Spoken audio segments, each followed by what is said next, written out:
ओम नारायण।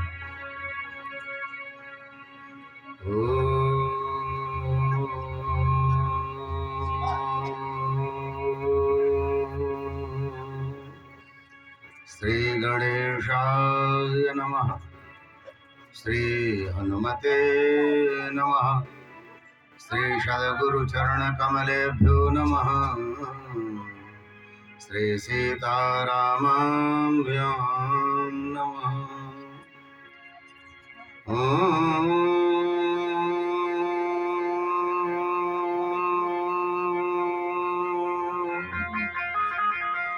वक्रतुंड महाकाय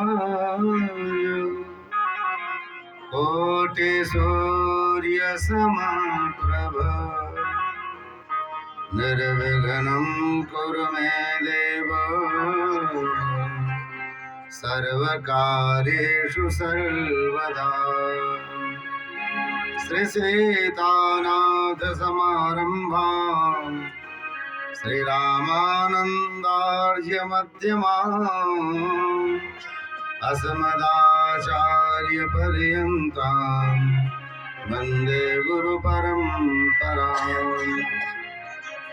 वाञ्छाकल्पतरुभ्यश्च कृपासिन्धुभ्य एव च पतितानां पावनेभ्यो श्रीवैष्णवेभ्यो नमो नमः। श्रीरामं रामभक्तिं च रामभक्तांस्तथा गुरु वाक्काय मनसा प्रेम्णा प्रणमामि पुनः पुनः। यत्र यत्र रघुनाथ कीर्तनं तत्र तत्र कृतमस्तकाञ्जलिं बाष्पवारि परिपूर्णलोचनं मारुतिं नमत राक्षसान्तकम्। यं प्रव्रजन्तमनुपेतमपेतकृत्यं दैवायनो विरहकातराजुहाव पुत्रेति तन्मयतया तरवोऽभिनेदुतं सर्वभूतहृदयं मुनिमानतोऽस्मि। नारायणं नमस्कृत्य नरं चैव नरोत्तमं देवीं सरस्वतीं व्यासं ततो जयमुदीरयेत्। भक्ति भगवन्त गुरु चतुर्नाम बपुएक इनके पद बंदन किए नासे विघ्न। स्वामी महीन विसारिये लाख लोग मिल जाए हमसे तुमको बहुत है तुमसे हमको नाय। काहू केवल भजन है काहू के आचार दास भरोसे कुंवर के सोबत पाँव पसार। दो क्षण भगवान नाम संकीर्तन सब बोलेंगे। कृष्ण गोविंद गोविंद गोपाल नंद लाल। कृष्ण गोविंद गोविंद गोपाल नंद लाल। कृष्ण गोविंद गोविंद गोपाल नंद लाल। कृष्ण गोविंद गोविंद गोपाल नंद लाल। कृष्ण गोविंद गोविंद गोपाल नंद लाल। कृष्ण गोविंद गोविंद गोविंद नंद लाल है गोपाल नंद लाल। गोविंद नंद लाल है गोपाल नंद लाल। गोविंद नंद लाल है गोपाल नंद लाल। गोविंद नंद लाल है गोपाल नंद लाल। कृष्ण गोविंद गोविंद गोपाल नंद लाल। कृष्ण गोविंद गोविंद गोपाल। कृष्ण गोविंद गोविंद गोपाल नंद लाल कृष्ण गोविंद गोविंद गोपाल गोविंद नंद लाल है गोपाल नंद लाल गोविंद नंद लाल गोपाल नंद लाल गोविंद नंद लाल गोपाल नंद लाल गोविंद नंद लाल गोपाल नंद लाल गोविंद नंद लाल गोपाल नंद लाल गोविंद नंद लाल गोपाल नंद लाल गोविंद नंद लाल गोपाल नंद लाल गोविंद नंद लाल गोपाल नंद लाल कृष्ण गोविंद गोविंद लाल कृष्ण गोविंद गोविंद कृष्ण गोविंद गोविंद गोपाल कृष्ण गोविंद गोविंद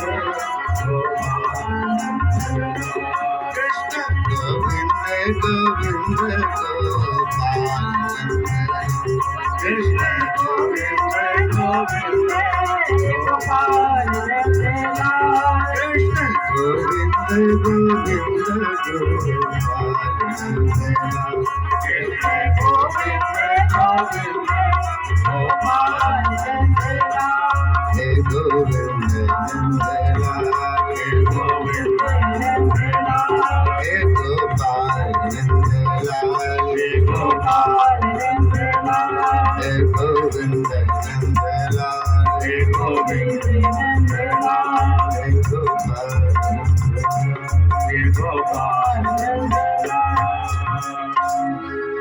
बोले वृंदावन बिहारी लाल की श्री बरसाने वाले की श्री सीताराम नाम भगवान की हनुमान जी महाराज की श्री सदगुरुदेव भगवान की संत भक्त वैष्णवन की गंगा मैया की मैया मैया की गिरिराज महाराज की श्रीमद् भागवत महापुराण की श्रीमद् भागवत सप्ताह ज्ञान यज्ञ की काशी महाराज की सुखदेव जी महाराज की परीक्षित जी महाराज की श्री मिथिला धाम की जनकपुर धाम की जनकपुर धाम बिहारणी बिहारी जी की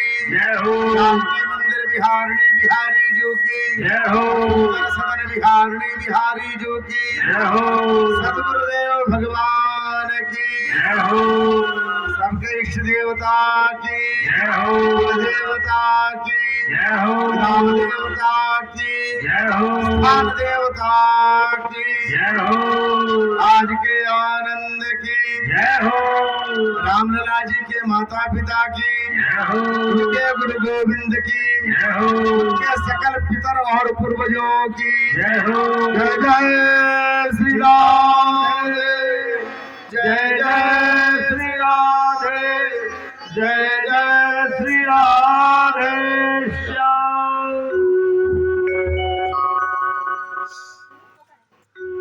अकारण करुणा वरुणालय भक्तवांछा कल्पतरुणंदीतांबरधारी भगवान श्री कृष्ण उनकी परम प्रिया श्री किशोरी जी के असीम अनुकंपा से यह सीताराम जी का दिव्य धाम जनकपुर धाम विदेह नगरी श्री विदेह राज श्री जनक जी के इस पावन राज्य में इस देश में गंगा जी के इस विशाल किनारे पर हिमालय और गंगा जी के बीच में यह बसा हुआ मिथिला राज्य दुधमती जी के तीर पर परम पावन श्रीमद् भागवत की कथा हम सब श्रवण कर रहे हैं।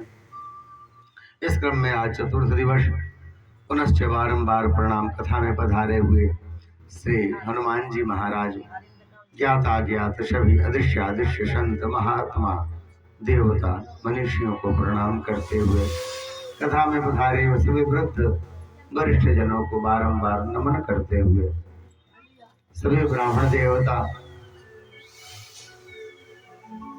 उनके चरणों में प्रणाम करते हुए आइए कथा के क्रम में प्रवेश करें।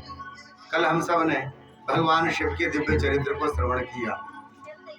भगवान शिव का दिव्य चरित्र जो पूरे संसार को पावन करने वाला है। हम सब ने उनके एक छोटी सी कहानी, उनके जीवन का एक प्रसंग और उसे श्रवण किया। शिव कल्याण के वाचक हैं। शिव का अर्थ शाब्दिक अर्थ भी कल्याण ही होता है। और भागवत के लिए कहा गया है कि महाराज इसमें शिवदम वस्तु का निरूपण किया गया है जो कल्याणप्रद होता है, मतलब शिव को देने वाला, मतलब शिव की चरणों में भक्ति प्रदान करने वाला। कहने का शिव जी जिसको पसंद करते हैं ऐसे श्री राम जी के चरणों की भक्ति को प्रदान करने वाला। यह श्रीमद् भागवत महापुराण की कथा। इसके बाद अधर्म के वंश का वर्णन आया है। वृषाधर्म से भार्य आशीत, अधर्म जैसा होता उसके वंश की परंपरा, उसकी पत्नी का नाम है झूठ, मृषा। जहां आप असत्य बोलते हैं, और हमारे यहाँ कहावत है एक झूठ से 100 झूठ निकलते हैं महाराज। यदि आप एक झूठ को बोलने से बच जाएं तो फिर आपको 100 बार और झूठ नहीं बोलने पड़ेंगे। और हम एक बार कुछ पाप करते हैं, उस पापों को बचाने में अनंत पाप फिर बनने लग जाते हैं। क्या स्वरूप है। इसके बाद एक उत्तानपाद के वंश की परंपरा बताई गई। मनुष्य रूपा जो ब्रह्मा से प्रकट भय थे, उनकी पुत्र परंपरा में प्रियव्रत और उत्तानपाद 2 पुत्र हैं। ध्यान से सुनिएगा, प्रेम से कहिए राधे राधे राधे राधे। भगवान ने जो मुख दिया उसका प्रयोग केवल कीर्तन करने के लिए करें। यदि बात करके करते हैं एक दूसरे से तो कहते हैं दोष लगता है। महाराज कहते हैं कथा में जो सोता है ना उसको अगले जन्म में अजगर बनना पड़ता है। क्या बनना पड़ता है? अजगर बनना पड़ता है। अजगर बनना पड़ता है। हाँ जी, जो सोता है अजगर बनना पड़ता है। और जो बोलता है कथा के बीच में इधर उधर की बात करता है, एक दूसरे को बोलते हैं तो चमगादड़ बनना पड़ता है। चमगादड़ ही बोलते हैं। इधर क्या बोलते हैं? ये कुछ बोलते हैं चमगादड़। चमगादड़ बनना पड़ता है। चमगादड़ को आप देखते होंगे दिन में नहीं दिखता, उसको अंधेरे में दिखता है, उल्टा लटका हुआ रहता है। कहीं घर में आ जाए तो उसको जल्दी बाहर निकालते हैं लोग। ठीक है ना। कथा के बीच में यदि एक दूसरे के कानों का उपयोग करते हैं हम, यदि बात करने लग जाएं तो बोलने वाले को अगले जन्म में सांप बनना पड़ता है और सुनने वाले को सपेरा। ठीक है, यदि कोई बोले तो उसको समझाना कि तुम मत बोलो, अपने आप तुम सांप बन जाओ, बिल में रहो, हमें क्यों बनाते हो भैया? हमें सपेरा बन करके जगह जगह सांप की पोटली लेके घूमना पड़ेगा। नागपंचमी में उससे पैसे मिलते हैं कितने ज्यादा। दिया है, उपयोग ना करें। कथा सुनिए, 4 घंटे की बात है, प्रेम से सुने। न सुने तो ध्यान से सुनिए। 2-4 बार अगल बगल वाले के गोद में गिरेंगे, कोई बात नहीं, पर प्रेम से सुनना चाहिए। बोलिए राधे राधे राधे राधे। जय श्री राधे जय श्री राधे। तो उत्तानपाद जो है मनुष्य रूपा के संतान है। इनकी 2 पत्नियां हैं, सुरुचि और सुनीति।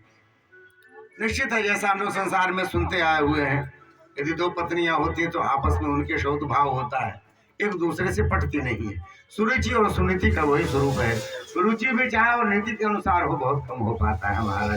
जो जीवा को अच्छा लगता है नीतिगत रूप से अच्छा नहीं होता, और जो नीतिगत रूप से अच्छा होता है वह जीवा को अच्छा नहीं लगता है ना। यह संसार का नियम है। अब कहा जाता भैया नमक जो है ना, 1 चम्मच का 1/4 जितना होता है उतने में दिन भर खाना चाहिए। हम सब 3-4 चम्मच नमक खा जाते हैं, ज्यादा साल्टी खाते हैं ना। मीठा भी बड़े हिसाब से खाना चाहिए, और हम लोग भी तो 4-5 पैसे की खा जाते हैं महीने में। यह स्वरूप है। हमने रुचि को ध्यान देते हैं, जीवा को ध्यान दिया, स्वाद को ध्यान दिया, हमने नीति को ध्यान नहीं दिया। वैद्य जैसा कहें या स्वास्थ्य को जानने वाले आजकल डाइटिशियन होते हैं, बताते हैं क्या खाओ क्या न खाओ। असल में आदमी इतना हड़बड़ में इतना खाने लग जाता है ना कि फिर डॉक्टर की जरूरत पड़ जाती है। फिर पूछते हैं महाराज क्या खाओ क्या ना खाओ। अब वो कहेगा रामदेव बाबा वाला आंवला का जूस पीजिए, एलोवेरा पीजिए, गर्म पानी पीजिए। और खाना क्या है तो बोले 1 रोटी खा सकते हो, आधी रोटी खाओ। बोले इतना तो सूंघने में निकल जाता है। आजकल थोड़ा आहार कम हो गया। नहीं हम लोग बचपन में थे तो 8-10 रोटियां तो पता ही नहीं चलती थी जी, थाली में खत्म हो जाए लोगों के। अब तो स्थिति ऐसी हो गई कि सबके पास पर्याप्त है, जबकि पहले अन्न नहीं होता था उतना। हम लोग बचपन में थे तो हलवा खाते थे लोग गाँव में, और आजकल तो शकरकंद खरीदो तो यह सब चावल गेहूं से महंगा मिलता है। हम लोग फलाहार करें, शकरकंद आजकल होता नहीं है, लगता है नहीं होता है क्या? शकरकंद होता है, हमें मना है क्योंकि उसमें बड़ी अच्छी मात्रा में चीनी होती है, बड़ा मीठा लगता है खाने में और बड़ा अच्छा लगता है। पर पुराने जमाने में अपने देहात में इधर शकरकंद होता था, हलवा। मजदूरी भी करते थे लोग, एक दूसरे को खिलाते थे, अन्न उतना ज्यादा होता नहीं था, गेहूं का तो नामो निशान नहीं था। हम लोग के मंदिर में बाहर से गेहूं आया करे तो किसी किसी समय बन जाए, कोई बीमार हो उसके लिए बन जाए, ये दोनों समय चावल होते थे। भगवान ने खाने पीने की पर्याप्त सुविधा दी, तो महाराज आदमी खाने लायक नहीं रहा। यह स्वरूप है। सुरुचि और सुनीति दो पत्नियां हैं। स्वरूप देखिए, इसका नाम है उत्तान पाद। उत्तान पाद का अर्थ होता है ऊर्ध्व पादौ यस्य, जिसका पैर ऊपर है और सिर नीचे। बोले नहीं, सबका सिर ऊपर होता है पैर नीचे नहीं। जो व्यक्ति उल्टा सोचता है, जो उसके हित में वो नहीं सोचता, तो वह क्या होता है, उल्टी सोचने वाला हो जाता है। तो फिर क्या होता है, वह उत्तानपाद हो जाता है। उसकी पत्नी है सुरुचि और सुनीति। सुनीति उसे अच्छी नहीं लगती क्योंकि वह अच्छी बातें करती है। वह कहती महाराज व्रत करो, ध्यान करो, नियम करो, भगवान ने भजन करने के लिए शरीर दिया है। और सुरुचि खुद भी खाने पीने की शौकीन है, पूजा पाठ से ज्यादा मतलब नहीं। तो महाराज रंग ढंग से रहती है, सत्सवर करके रहती है, और पति को खूब बढ़िया बढ़िया छान के खिलाती, खुद तो खाती। तो ऐसा स्वरूप है, इसके कारण सुरुचि को ज्यादा मानता है, मेरा ख्याल रखती है, सुनीति को नहीं मानता। सुनीति बाहर में झोपड़ी बना करके रखती, भजन करती है भगवान का, या भजन करने के लिए शरीर में ना ऐसा करके। दोनों को एक एक बेटे, एक का नाम है ध्रुव, एक का नाम है उत्तम। एक बार दोनों बच्चे खेलते हुए अपने पिताजी को जब देखा तो पिताजी की गोद में बैठने के लिए दौड़े हैं।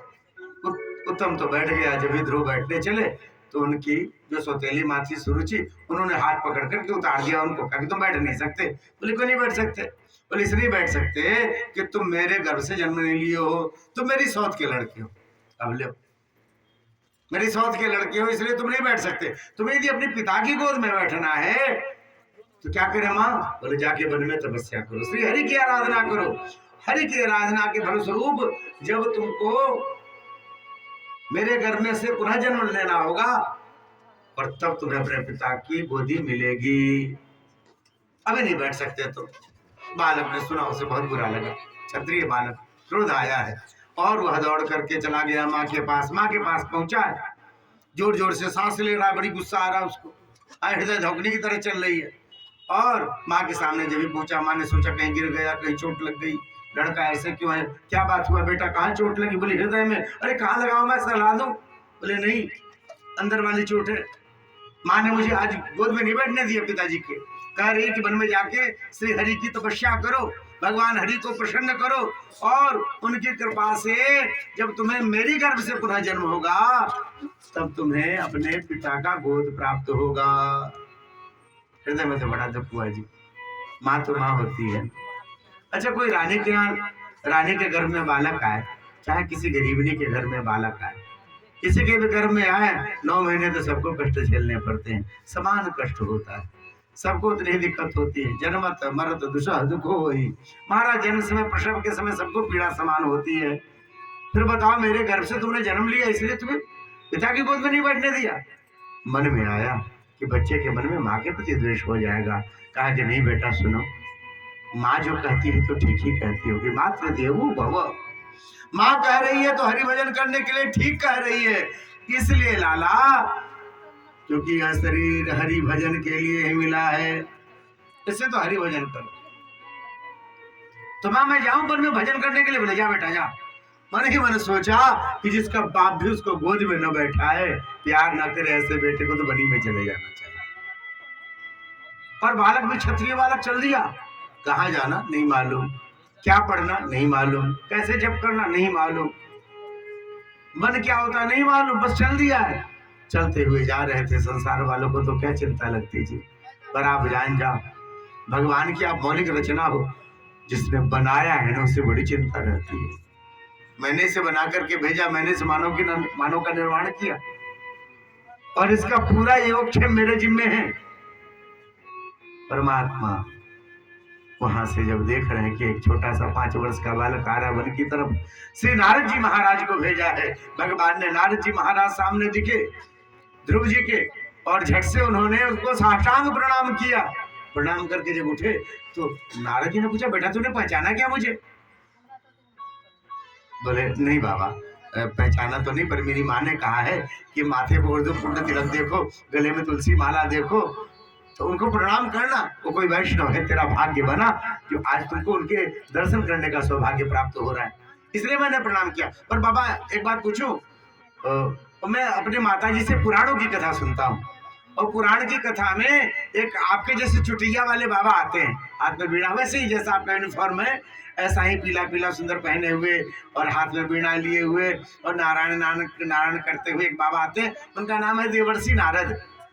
तो वो हमारी कथा में आया करते हैं, और उनका काम होता है कि जहाँ शांत लोग बैठे हुए ना झगड़ा लगा दिए, इधर से तो झगड़ा लगा दिए, चल दिए। तो बाबा आप वही तो नहीं हो?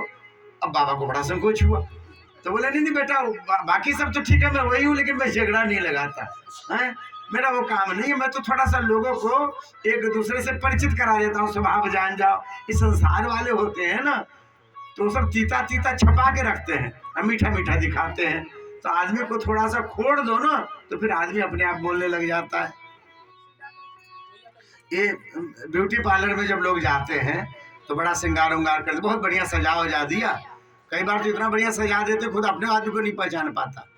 फिर सजाने वाला कहता है कि देखो सजा दिए, और आप यदि चलो फिरो तो सोच समझ के चलना, नहीं तो पसीना आ गई, कुछ आ गया तो फिर हमारा कोई गारंटी नहीं है, समझ बुझ के रहना पड़ेगा। अब वो जब आदमी रहता है तो हंसेगा तो हिसाब से हंसेगा, बोलेगा तो हिसाब से, कहीं ऐसा ना हो कि 2-4 इधर से सब जड़ उड़ जाए तो चेहरा ही समझ में ना आए। बड़ा हिसाब से सब रहते, कई बार सच में नहीं पहचान पाते।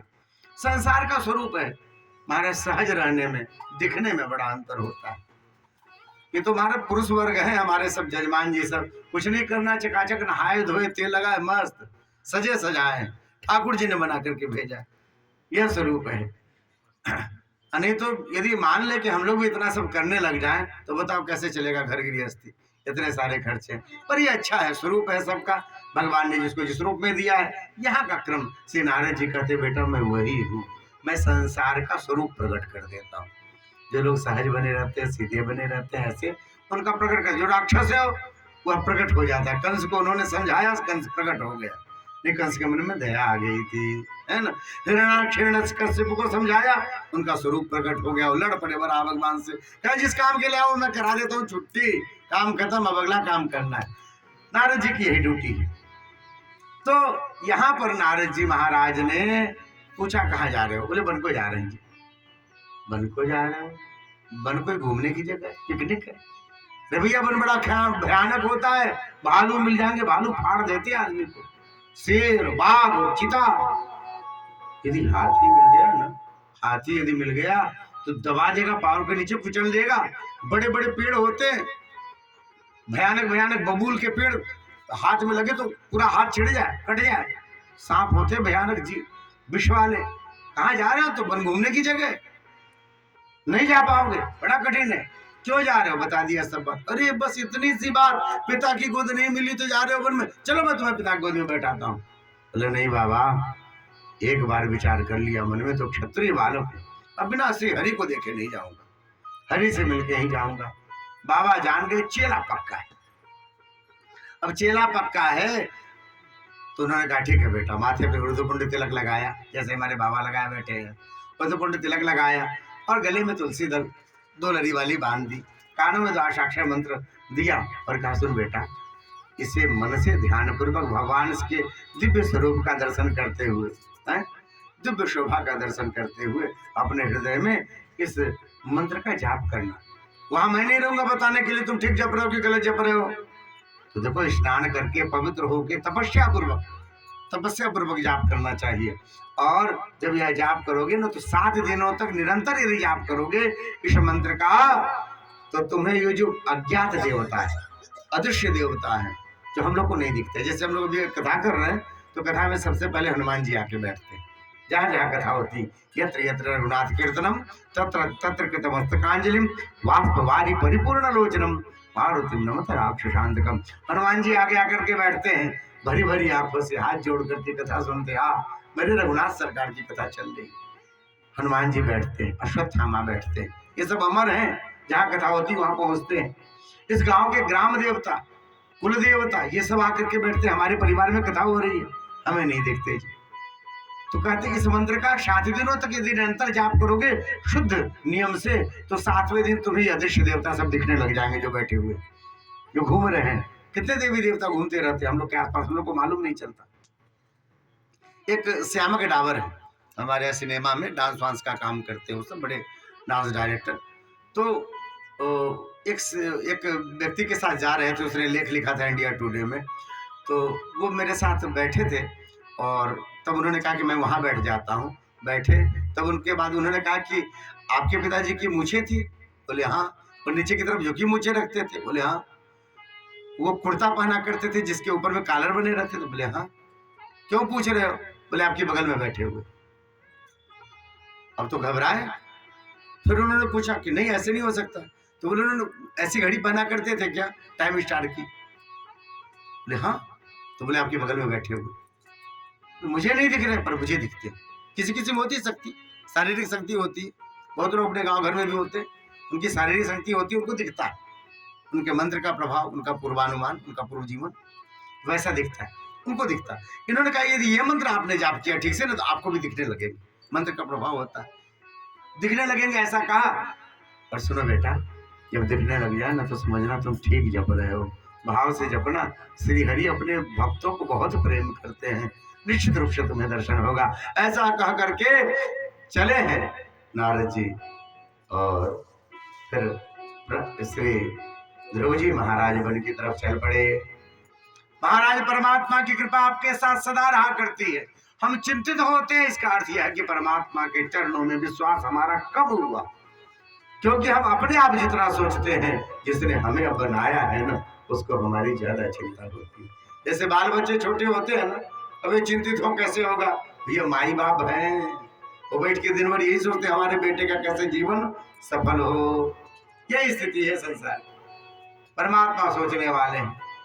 एक पद है बड़ा सुंदर, भगवान के सच्चे भक्तों को सब और सहारा मिलता है। भगवान के सच्चे भक्तों को सब और सहारा मिलता है। भगवान के सच्चे भक्तों को सब और सहारा मिलता है। भगवान के सच्चे भक्तों को सब और सहारा मिलता है।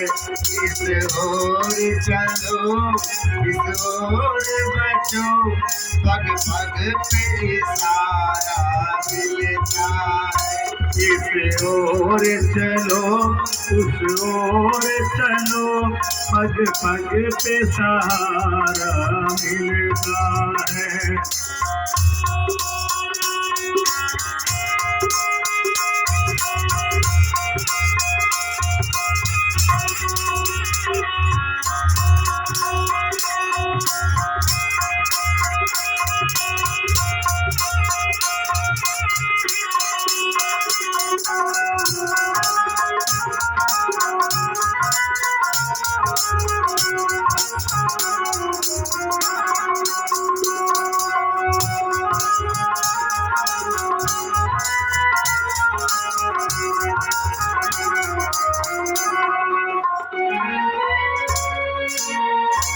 प्रहलाद सजो सदा निश्चल हो, शबरी की तरह जो व्याकुल हो।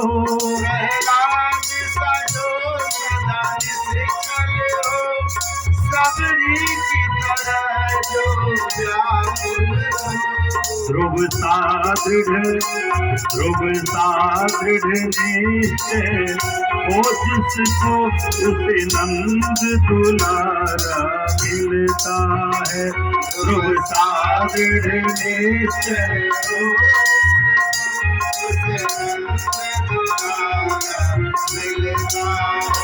भगवान के सच्चे भक्तों को सब और सहारा मिलता है। भगवान के सच्चे भक्तों को सब और सहारा मिलता है।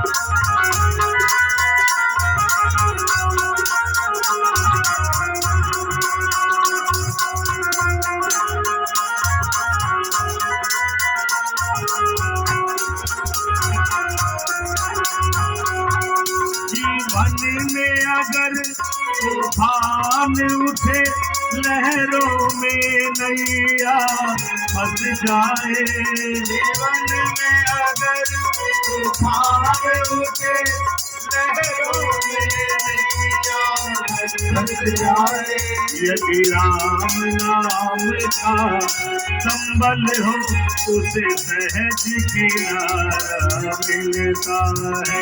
यदि राम नाम का संबल हो उसे सहज किनारा मिलता है। भगवान के सच्चे भक्तों को सब और सहारा मिलता है। भगवान के सच्चे भक्तों को सब और सहारा मिलता है।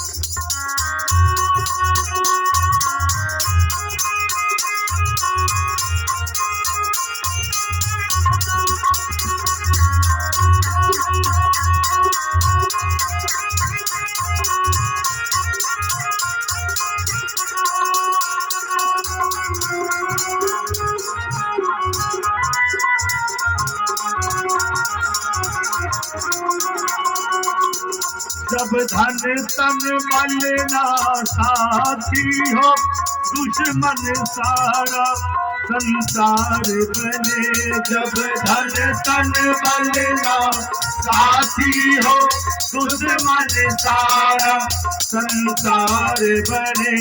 जब सारे द्वार हो जाए बंद सब प्रभु दरवाजा खुलता है। जब सारे द्वार हो जाए बंद तब प्रभु दरवाजा खुलता है। भगवान के सच्चे भक्तों को सब और सहारा मिलता है। इस ओर बचो उस ओर बचो पग पग पे सहारा मिलता है। पग पग पे सहारा मिलता है। हर ओर सहारा मिलता है। थोड़ी जगह बना ले, आगे आगे बैठ जाए तो पीछे से आके लोग बैठ सके। थोड़ा आगे पास पास में बैठे। प्रेम से बोलिए बांके बिहारी लाल की जय हो। श्री ध्रुव जी महाराज पहुंचे हैं और एक सरोवर में स्नान किया। स्नान करके और परम पवित्र होकर के परमात्मा को ध्यान करते हुए अपने महाराज चित्त को निर्मल किया है और हृदय में परमात्मा के स्वरूप का ध्यान करते हुए द्वादशाक्षर मंत्र का जप करने लगे।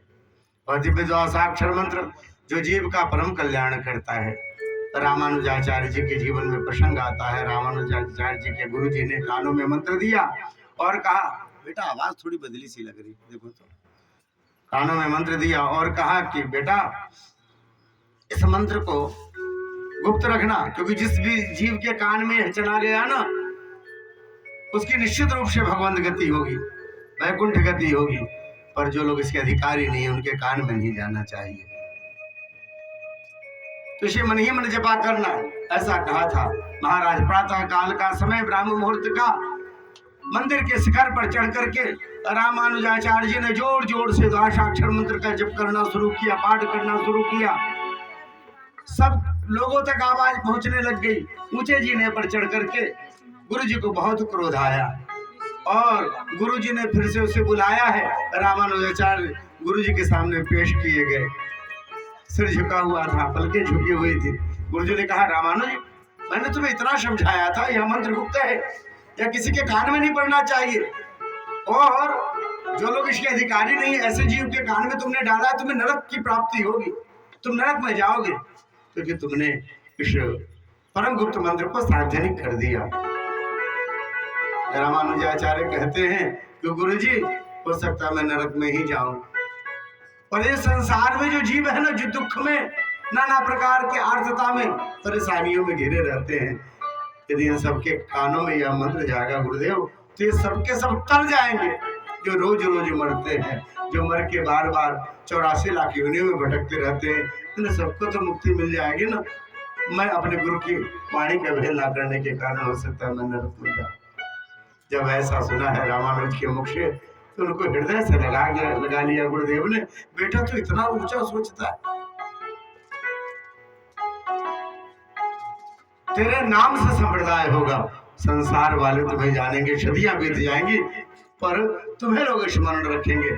आज भी जब आप तमिलनाडु में जाएंगे, रंगनाथ मंदिर में रामानुजाचार्य जी का शरीर अब तक रखा हुआ है, मसाले वगैरह लगा के। हमारे यहाँ लोग कहते मम्मी आदि होता है, लोग मम्मी देखने विदेश जाते, अभी भी उनका शरीर रखा हुआ, जो कहते हो भगवान के मूर्ति के ठीक पीछे, और सुरक्षित है। 8-9 दशक हो गए, करीब 800-900 साल से सुरक्षित हुआ शरीर है रामानुजाचार्य जी। यह है महाराज भगवान नाम की बड़ी महिमा। कीर्तन कीजिए, गाइए, इससे ही जीवन के भाव बनते हैं। श्री ध्रुव जी ने वह जप करना शुरू किया। 1 महीने तक 3-3 दिन पर केवल कैथ और बैर खाते, और फिर एक पैर पे खड़े होकर के जप करते। दूसरे महीने में और कड़ा किया नहीं। अब क्या किया महाराज, अब जो है पैर के अंगूठे पे खड़े हो गए। अब 6-6 दिनों पर केवल सूखा पत्ता खाते हैं, फल छोड़ दिया, और फिर 6 दिनों तक लगातार जप करते, फिर 6 दिनों पे। ऐसा तीसरे महीने में और व्रत नियम कड़ा किया। 9-9 दिनों पर केवल जल पी लेते, खाना तो छोड़ ही दिया जी। चौथे महीने में अब 12 दिनों पे एक बार सांस ले लेते हैं। 5वें महीने में वह सांस लेना भी छोड़ दिया। निरंतर श्वास रोक करके और जब करने लग गए, कहते हैं परमात्मा ने कहा, श्वास रोकना सरल, इतना सरल है क्या?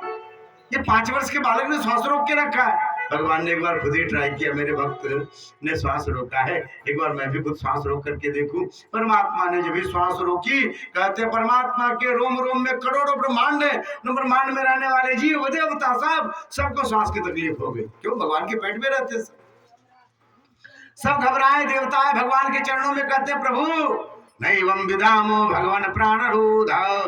अरे प्रभु, हमारी सांसें रुक रही है, हमें सांस लेने में तकलीफ हो रही है, बड़े परेशान है, संसार के जीव तड़फड़ा रहे, क्या बात है? भगवान ने कहा, नहीं कुछ बात नहीं, थोड़ा सा जैसा भक्त कराता वैसा मैंने किया, मुझे क्या मालूम, मेरे चलते पूरे संसार के असंख्य जीव सांस लेते हैं, गलती होगी। ठीक है भैया, तुम जाओ, मैं भी व्यवस्था करता हूँ, कोई दिक्कत नहीं होगी। और परमात्मा वहां से चले हैं अपने भक्त ध्रुव का दर्शन करने के लिए। और यहाँ ध्रुव भगवान सामने खड़े हैं, देख ही नहीं रहे भगवान को, आंखें बंद करके निरंतर द्वादशाक्षर मंत्र का जप करते जा रहे हैं। ओम नमो भगवते वासुदेवाय, ओम नमो भगवते वासुदेवाय, ओम नमो भगवते वासुदेवाय, ओम नमो भगवते वासुदेवाय, ओम नमो भगवते वासुदेवाय, ओम नमो भगवते वासुदेवाय, ओम नमो भगवते वासुदेवाय, ओम नमो भगवते वासुदेवाय, ओम नमो भगवते वासुदेवाय, ओम नमो भगवते वासुदेवाय, ओम नमो भगवते वासुदेवाय, ओम नमो भगवते वासुदेवाय, ओम नमो भगवते वासुदेवाय, ओम नमो भगवते वासुदेवाय, वासुदेवाय ओम नमो भगवते वासुदेवाय ओम नमो भगवते वासुदेवाय ओम नमो भगवते वासुदेवाय ओम नमो भगवते वासुदेवाय ओम नमो भगवते वासुदेवाय ओम नमो भगवते वासुदेवाय ओम नमो भगवते वासुदेवाय ओम नमो भगवते वासुदेवाय ओम नमो भगवते वासुदेवाय ओम नमो भगवते वासुदेवाय ओम नमो भगवते वासुदेवाय ओम नमो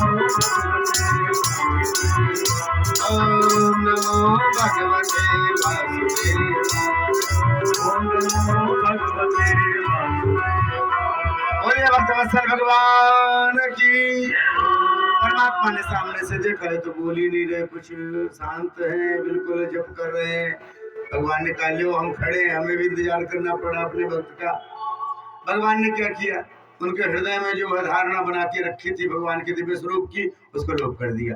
जब भी लोप कर दिया महाराज तो घबराए, वह स्वरूप कहाँ गया जिसकी मैं धारणा बना करके ध्यान कर रहा था। आंखें खुल गई, आंखें खुली तो देखा जो हृदय में वही सामने है, वही ठाकुर।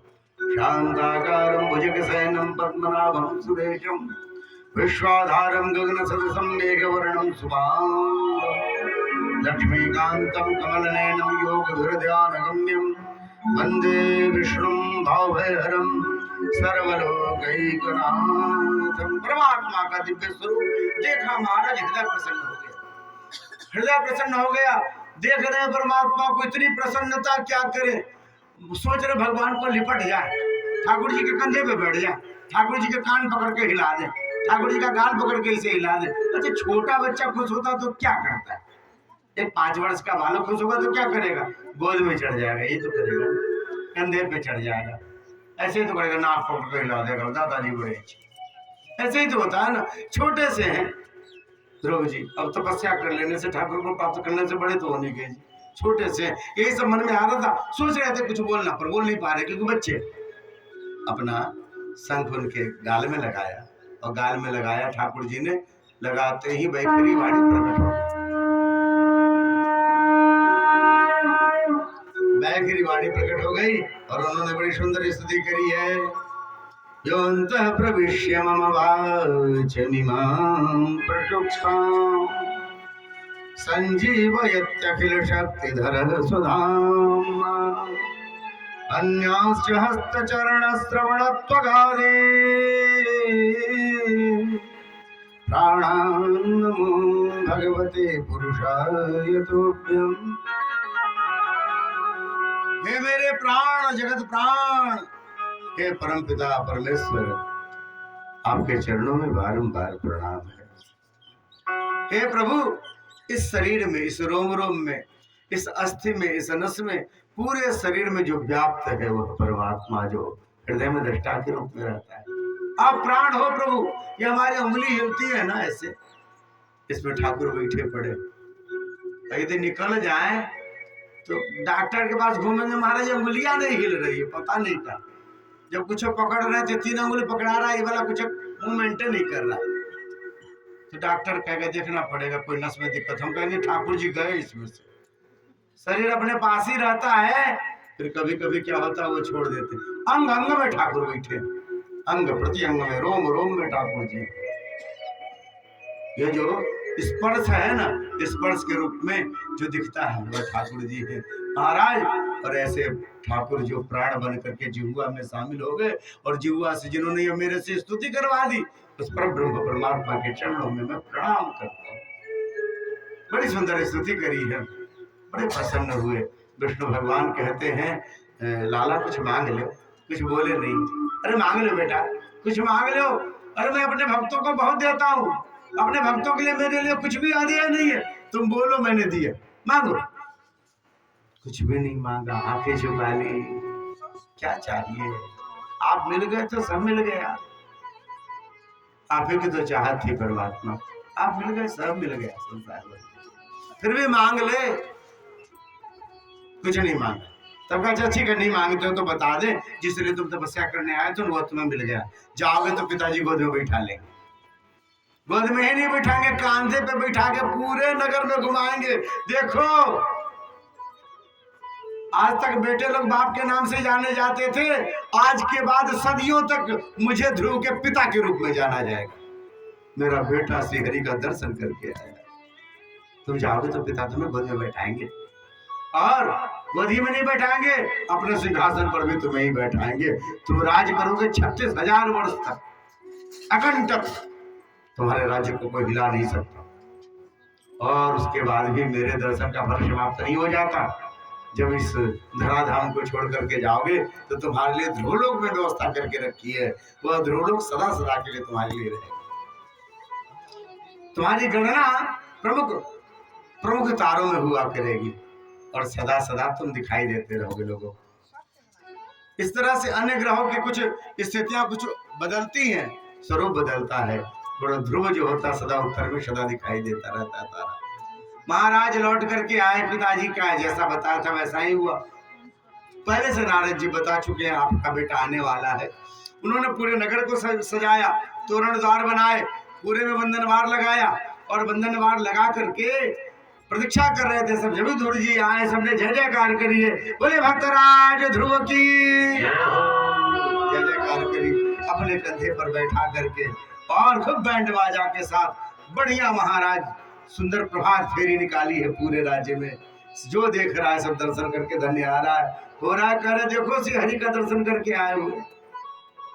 इनके स्वरूप में लक्षित होता है। ध्रुव जी को राजगादी सौंपे समय अनुसार, और उत्तर जो इनका भाई था रहने लग गया। एक बार इक्षु के युद्ध में वह मारा गया। भयानक युद्ध किया ध्रुव जी ने। अंतिम में स्वयं मनु जी महाराज आया समझाने के लिए, बेटा तुमने भगवान का दर्शन कर लिया, तुमको इतना क्रोध शोभा नहीं देता।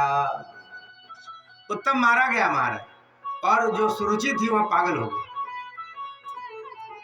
जो अपराध भगत कर करई, राम रोष पावक सो जरई।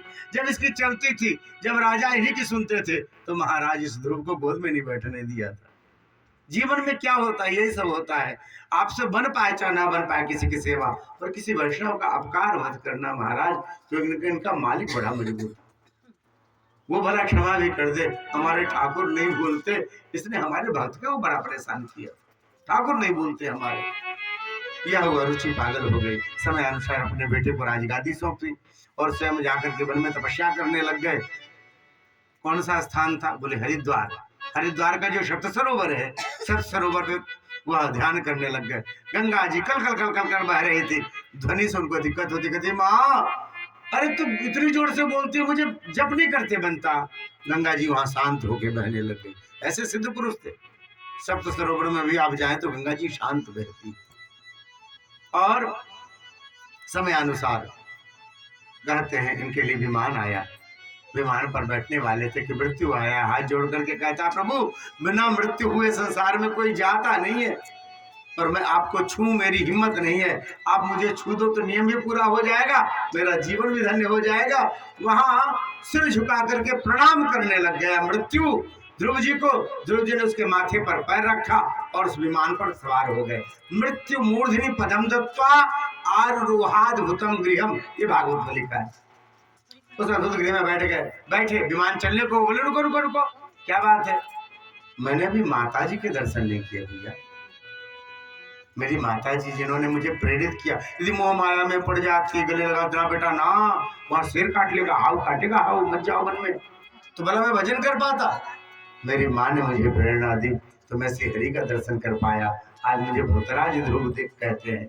मैं अपनी माँ की सदगति देखना चाहता हूँ।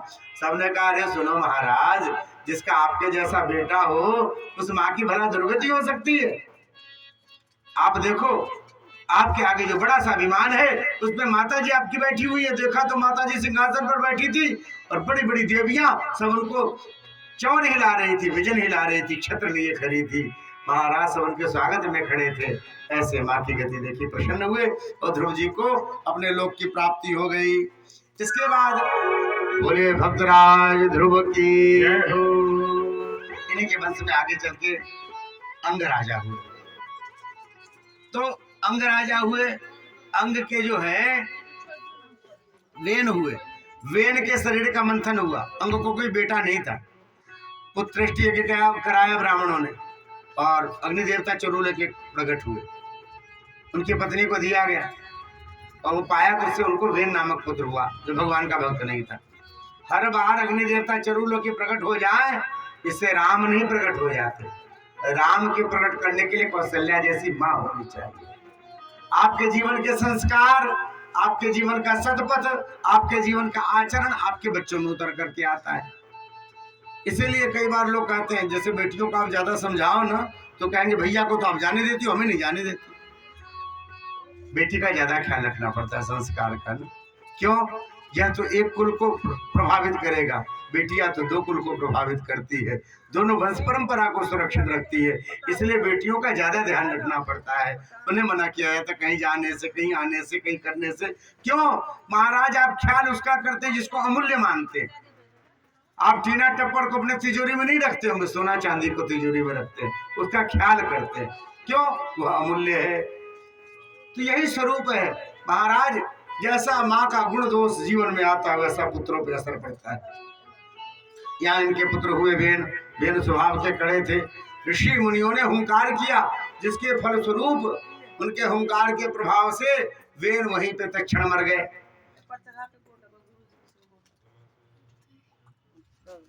रखो बेटा, कल्याण।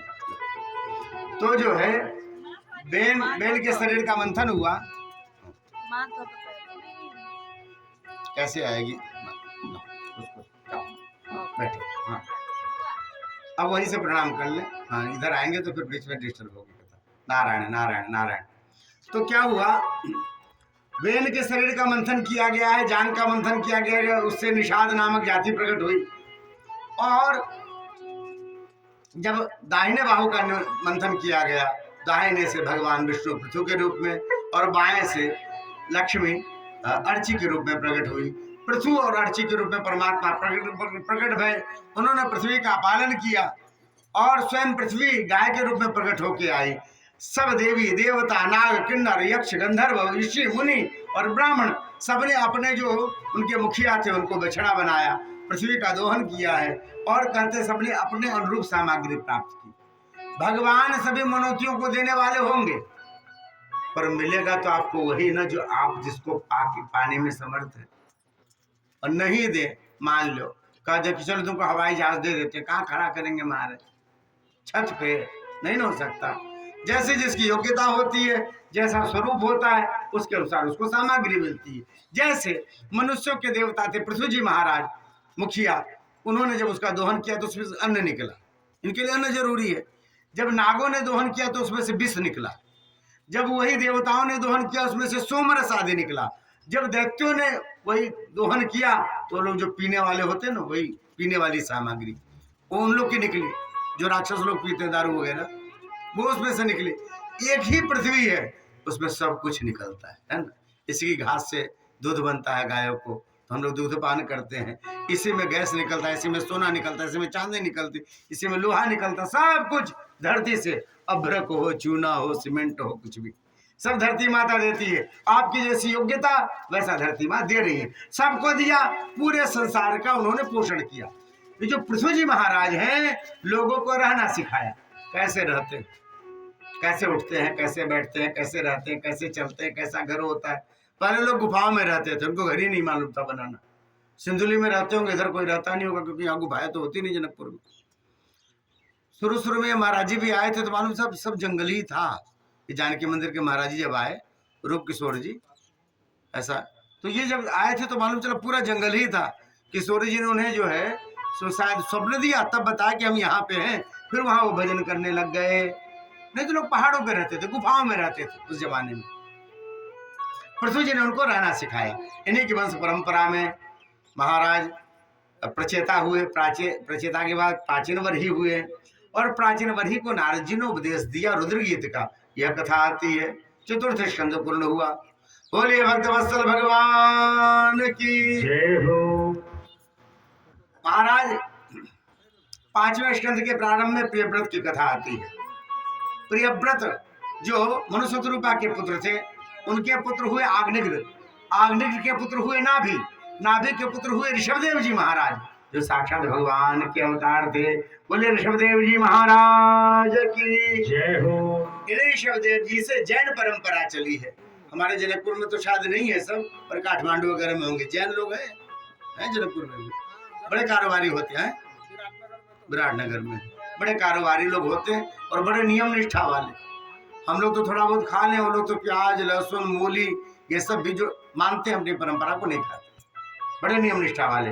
जैन परंपरा ऋषभदेव जी से शुरू हुई। उनमें तीर्थंकर होते हैं, निरस्वरवादी और रामकृष्ण को नहीं मानते, अपने गुरु को मानते हैं। तो उनके तीर्थंकर पहले हुए ऋषभदेव जी, अंतिम हुए महावीर स्वामी, जिनके वो सब जगह मंदिर बनाते फिरते हैं। साउथ इंडिया में जब आप जाएंगे, दक्षिण भारत में, तो उनके विशाल विशाल मंदिर है जैन धर्मावलंबियों के। ऋषभदेव जी महाराज से जैन परंपरा चली। इनके 100 पुत्र हुए हैं, 81 ब्राह्मण हो गए, 9 योगेश्वर हो गए और 9 जो है 9 वर्षों के राजा हुए। जम्बू द्वीप में कुल 10 वर्ष हैं, उसमें 9 वर्षों के राजा 9 हो गए। और ये 10वें वर्ष के श्री भरत जी महाराज, जिसको अजनाभ वर्ष बोलते थे, जिस क्षेत्र में हम लोग हैं पूरे विश्व में, तो इसको अजनाभ बोलते थे। भरत जी इतने प्रतापी राजा हुए कि इसका नाम भारत पड़ा उनके नाम पर। जहाँ के राजा भरत जी हैं, ऐसा देश कौन है? बोले भारत। भारत नाम पड़ा, तब से आज तक इसको लोग भारत कहते हैं। अच्छा, और एक बार उन्होंने अपने बालकों को बुलाया और बोला कि सुनो भैया, यह शरीर हमें क्यों प्राप्त हुआ है?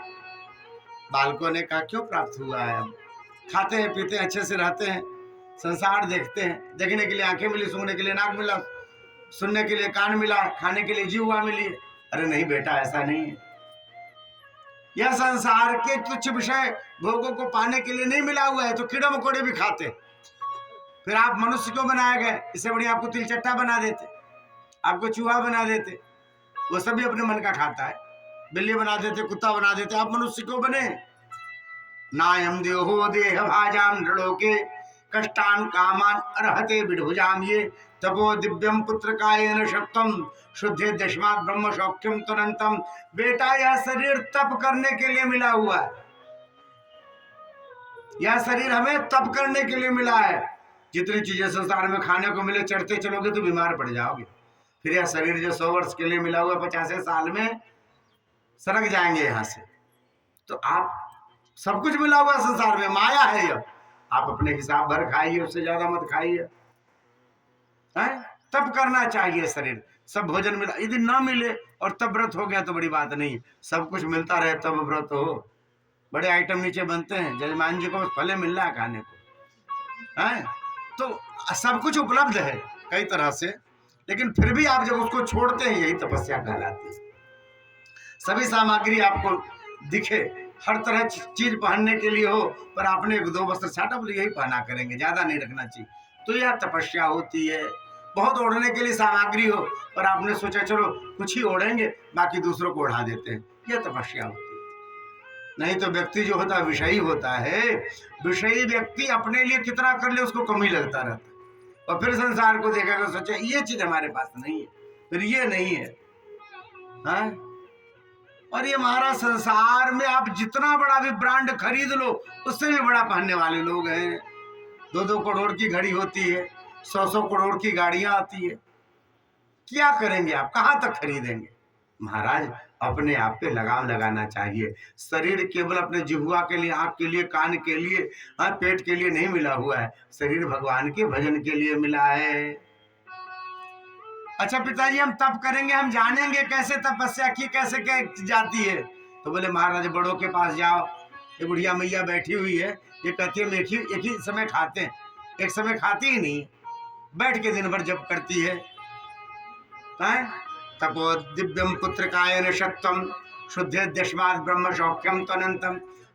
निरंतर जब करती रहती। तो आप बड़े लोगों के चरणों में बैठ करके उनसे सीखिए कि तपस्या कैसे की जाती है, जब कैसे किया जाता है, नियम कैसे किया जाता है। पहले हम लोग बता रही थी परसों, ये बाया हाथ इधर, दाया हाथ इधर, ऐसे करके प्रणाम करो। सीखने को मिलता ना बड़े लोग के पास बैठो तो।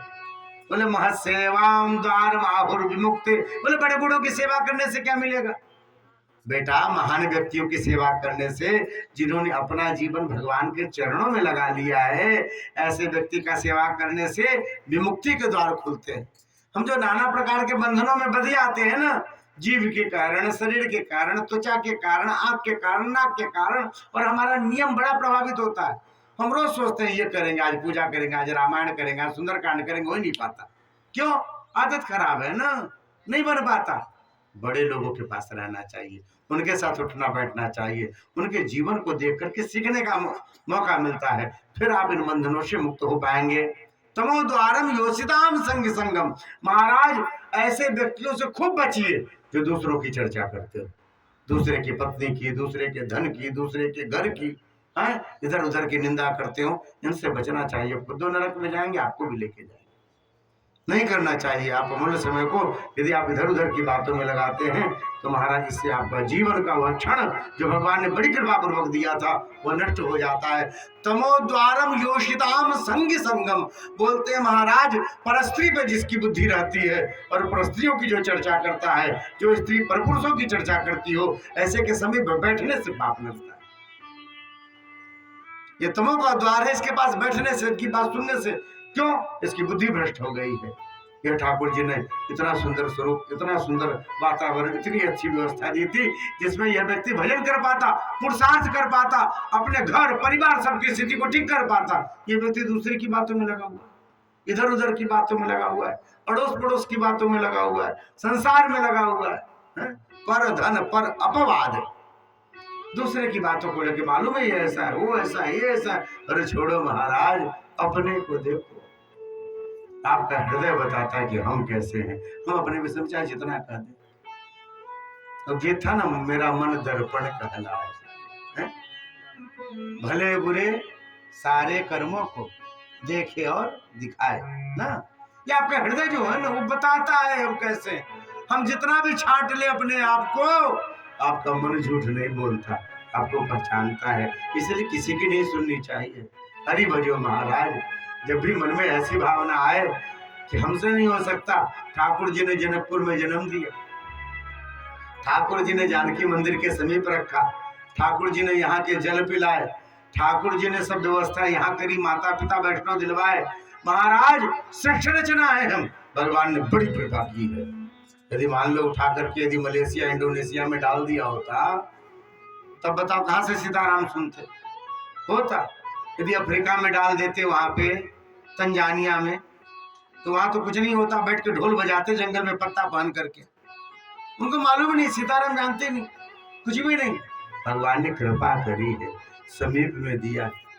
तो इस तरह से बताया कि भैया भजन करो, सत्संग करो। या बच्चों को बताया, स्वयं गए वन में तपस्या करने के लिए, और कहते हैं भगवत धाम को प्राप्त कर गए हैं। इसी क्रम में श्री भरत जी महाराज ने राज्य का संचालन किया, समय अनुसार पुत्र को राजगादी दी, स्वयं वन में गए, और एक छोटे से मृग में उनका मोह हो गया। कैसे हुआ? एक बार सूर्यार्घ दे रहे थे और नदी के किनारे उनका घर, कौशिकी नदी। ये कौशिकी नदी जो हम जब काठमांडू से आते हैं तो मिलती है ना, वही कौशिकी नदी में देवघाटे की जगह। सब गए हो वहां पे? कौन कौन गया? हाथ उठा। देवघाट, अच्छा, फिर भी आधे लोग बाकी हैं। देवघाट बड़ी अच्छी जगह है महाराज। काशी, उसको नेपाल की काशी बोलते हैं, बड़ी पवित्र जगह। मेरे साथ एक रहते थे, जैसे पुष्पति हैं अभी, ऐसे एक रहा करते थे दुर्गा प्रसाद, ब्राह्मण, अच्छे ब्राह्मण थे, अब प्रोफेसर हो गए। तो उन्होंने कहा कि गुरुजी, हम नेपालगंज जाया करते थे, नेपालगंज मेडिकल कॉलेज में। तो एक बार लौटे इधर ही से अंदर, तो उन्होंने कहा गुरुजी नारायण घाट पे रुकेंगे हम लोग, आपको देवघाट लेके चलते हैं। वहाँ गए, सच में अच्छा लगा। सन्यासी लोग दिखते हैं, गुरुकुल चलता है, बालक छोटे छोटे पढ़ते हैं, शालिग्राम जी का विशाल स्वरूप, वो सवामन वाले शालिग्राम जी का दर्शन, और फिर वह नारायणी त्रिशूली नदी ना, त्रिशूली नदी और दोनों का वह गंडकी का मिलन स्थल है वो। तो वो दिव्य उस संगम का दर्शन किया। उसी स्थान पर भरत जी तपस्या कर रहे हैं। जब लोग देवघाट देखते हैं, अब जो बाकी हो जाके देखा नहीं, बड़ी बड़ी पवित्र जगह है, वहां तपस्या कर रहे थे। वहां उन्होंने एक मृग को देखा जो गर्भिणी थी, वह जल पीने के लिए आई थी। अचानक एक शेर, बाघ, उसने देखा हिरणी को, जोर से उसने दाड़ मारी, हिरणी डर गई, उसका गर्भस्राव हो गया, पूरा पूरा गर्भ था। वह बालक छोटा सा पेट से निकल गया, बहने लग गया। वो तो भाग गई डर के मारे।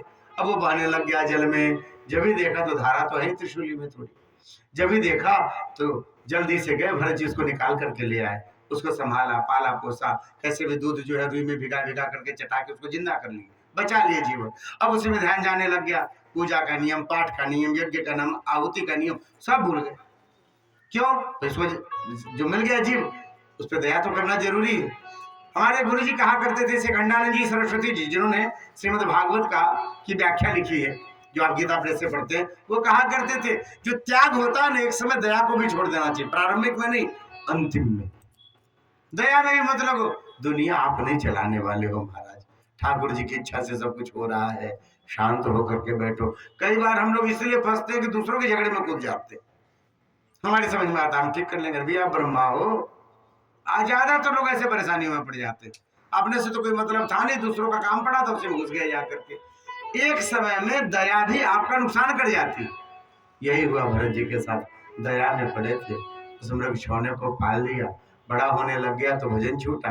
एक बार वह कहीं निकल गया अपने जैसे बहुत सारे हिरणों को देख करके, अब सोचने लगे कहाँ चला गया, लौट के नहीं आया, कहीं कोई शेर तो नहीं खा गया होगा, बड़ी चिंता में थे। उसी समय आयु खत्म हो गई, मृत्यु आई है और मरे तो सोच रहे थे मृग को, इसलिए मृग बनना पड़ा। अंत मति सागति, जैसी मति होती मृग बनना पड़ा। पर एक बात जान जाओ, ध्यान से सुनना कथा में, आप कुछ भी जो करते हो ना पुण्य का, वह खाली नहीं जाता। आप एक बार भगवान स्वरूप का चिंतन करते हो, यदि जनकपुर का चिंतन करे, जनकपुर के सरोवर का चिंतन करे, ठाकुर जी के स्वरूप का चिंतन कीजिए, आपका खाली नहीं जाएगा। यह पुण्य में लिखा जाता है, एक गिलास दिया हुआ पानी, बोले हुए दो मधुर बोल, एक बार घुमा हुआ परिक्रमा, कोई भी खाली नहीं जाता महाराज। भगवान का किया वो दर्शन, एक बार ये भोले बाबा को चढ़ा हुआ जल व्यर्थ नहीं जाता, वो आपके टेढ़े समय में काम आएगा। आज एकादशी है ना, एकादशी महात्मा एक कथा आती है, एक राजा जो बड़ा बलशाली था, और कहते हैं एक बार ऐसे ही वन में गया शिकार खेलने के लिए, वहां कोल बिल्लों ने उसको घेर लिया, और चारों तरफ से घेर लिया। अब तो लगा महाराज ये बाढ़ लिए हुए सब खड़े हैं, अब तो हमारा जान ले लेंगे, मारा जाएगा राजा। चारों तरफ से बाढ़ लिए खड़े हैं, राजा निहत्था था। अचानक एक देवी प्रकट हुई और उसने तलवार लेकर के जितने भी कोल भिल्ले थे उनको मारना शुरू किया, भगदड़ मच गई, सब भाग गए।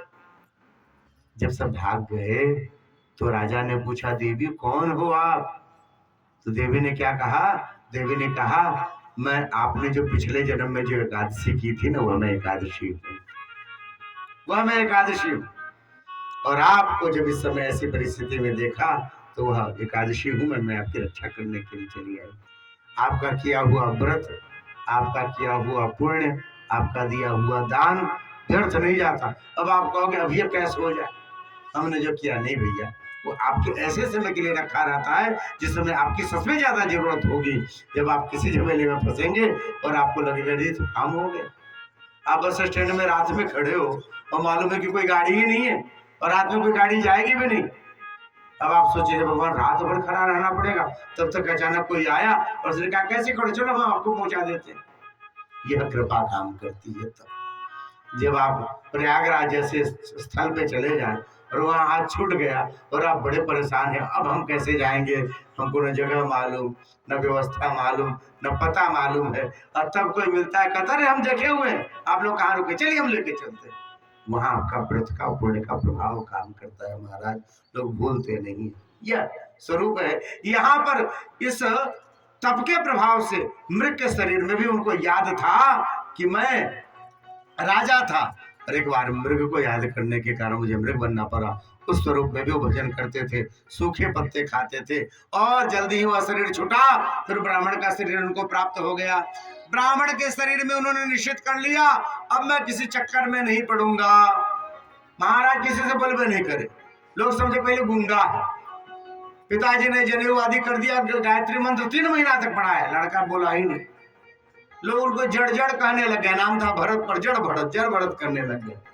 माता पिता मर गए, अब तो घर में कोई रोटी देने वाला नहीं मिला, भाई भाभी थोड़े न बैठा के खिलाने वाले होते। तो माता पिता है, बच्चा टेढ़ा हो मेढ़ा हो कैसा हो, जीवन भर पोस लेती है महाराज, भीख मांग के खिलाएगी पर बच्चे को भूखे नहीं मरने देगी। माँ होती है ना। लेकिन माँ बाप मर गए तो बच्चा क्या हुआ, फिर भाई भाभी ने रखा नहीं तो घूमने लग गए। एक बार ऐसे ही घूमते जा रहे थे, डकैतों के यहाँ काली का पूजा हुआ। उन लोगों ने सोचा किसी को बलि चढ़ाना चाहिए, बलि का उनका जीव जिसको लाए थे वो भाग गया। अब खोजने निकले किसको बलि दे, तब तक दिखाई दिए भरत जी बड़ा मोटा तगड़ा आदमी है। मोटे तगड़े थे, बढ़िया थे, क्यों? ठाकुर जी के भरोसे थे। जिसको हम खिलाते पिलाते हैं वो दुबला पतला रहता है, क्योंकि हमारे भरोसे रहता है। आप घर में गाय को देख लो, उनको इतना सानी पानी करो, गऊ आहार खिलाओ, खूब व्यवस्था करो, गुड़ आदि खिलाओ, तभी गैया दुबली पतली रहेगी। एक तो साढ़ है महाराज, कहीं कोई इसके लिए कोई सानी करता, न पानी करता, न बाल्टी का पानी भर के देता। जिससे दरवाजे पे चले जाओ 2 डंडा ऊपर से देता। तब भी आप सांड को कभी दुबला देखे हो? कभी? अरे इतना बड़ा होता, विशाल होता। क्यों? राम जी के भरोसे जीता है। उसके लिए कोई व्यवस्था नहीं, कोई गौशाला नहीं, कोई शेड नहीं, पर महाराज खूब तगड़ा रहेगा। क्यों? उसकी व्यवस्था ठाकुर जी करते। हम अपने घर में जब वृंदावन में तो तुलसी लगा करके रखते हैं, तुलसी चौरा में बड़ा ख्याल रखते हैं, तब वो महाराज बढ़िया नहीं हो पाती। और आप ऐसे लगा के छोड़ दो कहीं बगीचे में पनप जाए, उसको न पानी देने जाओ, न पूछने जाओ, और सदा पनपा रहेगा, खूब मोटा होता रहेगा। क्यों? राम जी के भरोसे, राम जी की व्यवस्था में। ठाकुर जिसको रखते हैं ना, दिखता है जीवन में।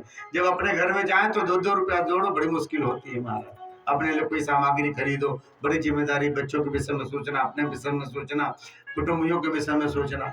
अब छोड़ दे, अब ठाकुर जी व्यवस्था में पड़ जाए। जब ठाकुर जी की व्यवस्था में पड़ जाए महाराज तो खूब कंबल बटता है, खूब कंबल बटेगा, खूब महाराज भंडारा चलता रहेगा। क्यों? ठाकुर जी के भरोसे हो गए ना। न अपनी फैक्ट्री है, न अपना दुकान है, न कुछ है। जिसको लगता है ऐसा हो सकता है तो दूधमती पे चले जाओ, मोनी बाबा बैठे पड़े, न कुछ दुकान है, न फैक्ट्री है, न कोई धंधा है, न चिलाई है। वैसा भी होता है ना, बड़ा लंबा चौड़ा चिलाई 10-20 गाँव में, कुछ नहीं है, बैठ के खाली सीताराम सीताराम सीताराम करते हैं। और महाराज 50-100 आदमी रोजे खाता होगा। अब तो 10-20 गाय हो गई है, गाय भी वैसी राम जी के भरोसे वाली तगड़ी तगड़ी। बाबा किसी को भी कहते भी खा के जाना, चाहे गृहस्थ हो, चाहे बाल हो, चाहे बच्चा हो, चाहे कोई हो, भोजन करके जाना। 24 घंटे चलने वाला नाम चलने लग गया। किसके भरोसे? ठाकुर जी के भरोसे। कुछ नहीं है, जमीनों नहीं है, कहीं इंडिया से आए हुए, यहाँ के हैं भी नहीं बेचारे, तो कुछ भी नहीं उनके नाम पे। पर आप दूधमती जाओ तो सब कोई जानता है। कौन? अरे ठाकुर है ना महाराज, ठाकुर है, उनके नाम में बड़ा प्रताप है?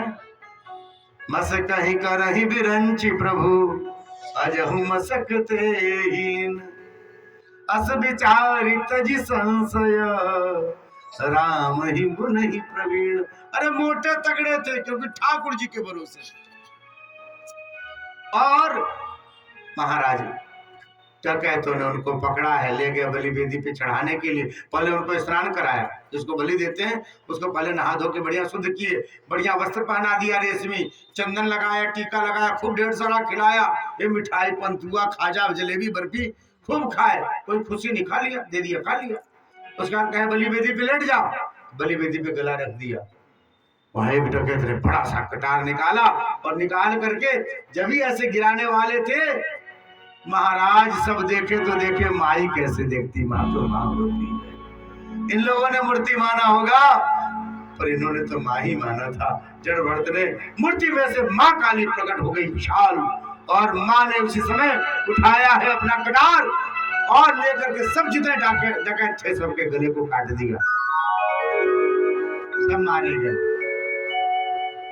जड़ भरत ने देखा, लो हमारा गला नहीं कटा, चल दी चुपचाप वहां से। जब मारने को कहा था तो दुखी नहीं हुए, जब बचा लिया तो सुखी नहीं हुए। एक जैसा जीवन यो न हृष्यति न द्वेष्टि न शोचति न कांक्षति।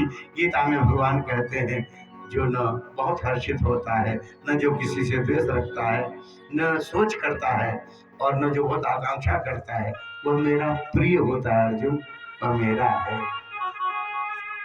वहां से उनकी रक्षा करिए माँ काली ने। माँ भगवती की कृपा सब जगह, यथास्थान सब जगह रहती।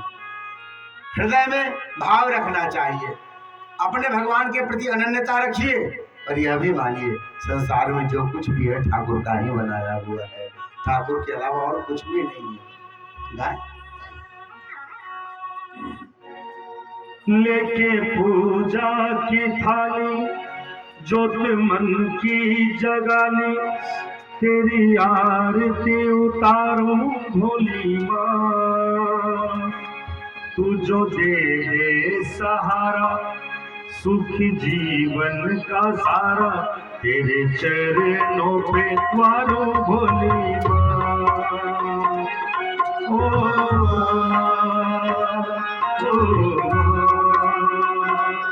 लेके पूजा की थाली जोत मन की जगाली तेरी आरती उतारो भोली माँ। तू जो दे दे सहारा सुख जीवन का सारा तेरे चरणों पे मारो भोली माँ। ओ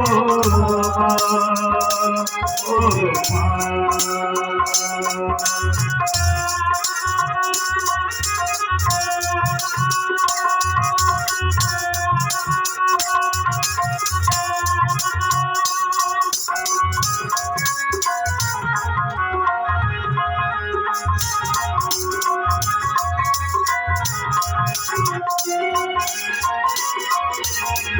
धूल तेरे चरणों की लेकर माथे तिलक लगाया।